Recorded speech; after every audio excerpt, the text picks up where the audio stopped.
Kristoffer, tap fyrir Finnlandi. Við vorum með tögl og haldir hérna í 3 leikluta eiginlega. Já. Hvað er að gerast hjá okkur? Þetta tapast eiginlega á töpuðum boltum.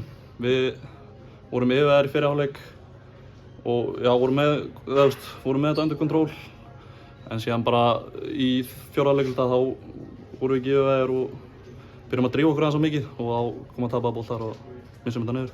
Sterkt lið sem voru að spila á móti, ég meina, við sáum það fyrirliðið þeirra fór út að þetta bara snemma í fyrri hálfleik gegn Tegin eða kom maður í mannstæð. Þetta er gífurlega hæfileikaríkt lið sem voru að spila á móti í dag. Já, þeir eru mjög sterkir sko, þeir eru náttúrulega að spila í A-deild núna. Og veist, þetta er allt bara mjög góðir íþróttamenn og já, bara mjög góðir í körfubolta. Já. Hvað tek ég ákvæmt út úr svona leik?